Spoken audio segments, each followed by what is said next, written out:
صنيو waxay u taagan tahay dalada dhalinyarada Soomaaliland anigu xiliyadii koowaad ee halkan aan imaado ama Soomaaliya xiriir la yeeshay waxay ahayd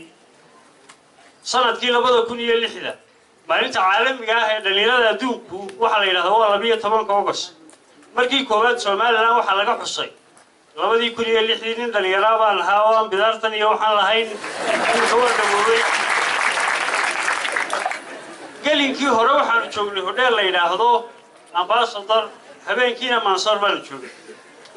qodob bay dhalinyaradu aad ugu celceliyeen Xasan Salaaman baa hadalkiisa ku soo daray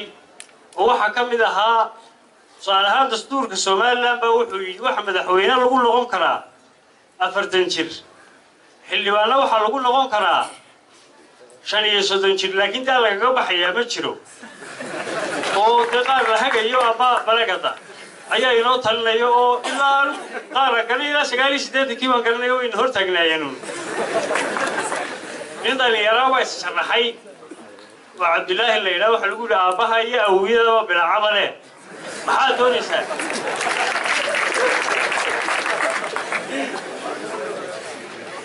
halgankii maalinta ay Soomaaliya bilowday wuxuu sababay in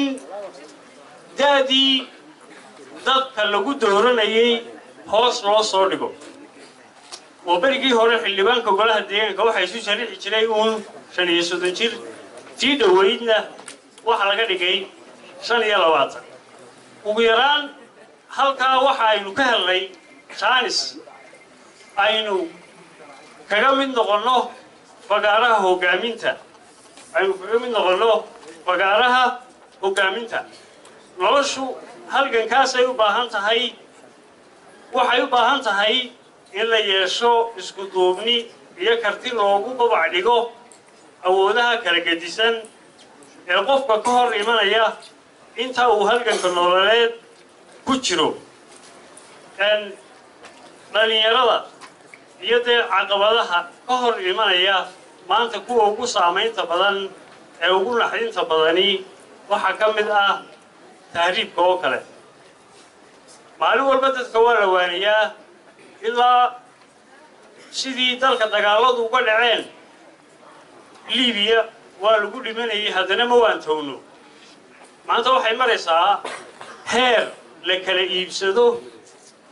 dadkii sida xoolaha anigu marka aanu eego xaaladda maanta la joogo iyo tii hore la soo maray anigu waxaan garaadsaday iyadoo la qaxay oo aan kurdad xidhanahay kurdada maxaa sababay marihii aan lahaa baan ka qaxnay deeso kurdadii walaashay baa laga xidhay waxaan cunayay garow suugale weli ma cunteen garow suugale iyo baasta caanalaan cunayay garow suugale iyo baasta caanale ayaan cunayay وده UNDP يمشي وعيال مسوينا وحنتيان واحد وحنا هو فرحات بالله مركي دلك حروبي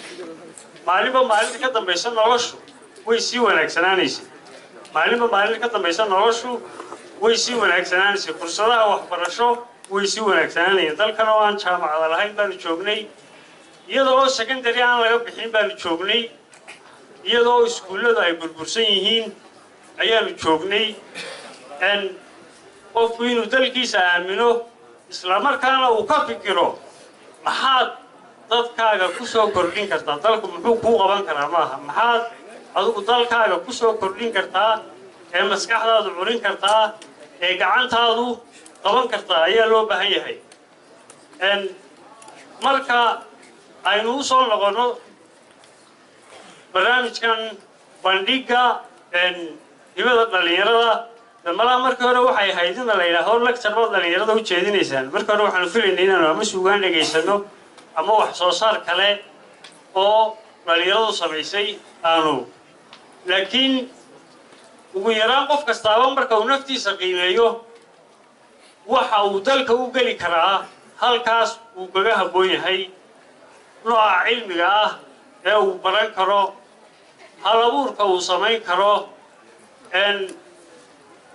waxaan hadalkayga ku soo koobayaa farxad bay tahay inaan la hadlo boqolaal iyo boqolaal dhalinyaro reer Somaliland oo dalkoodii damaashaad iyo nabadgelyo ku jooga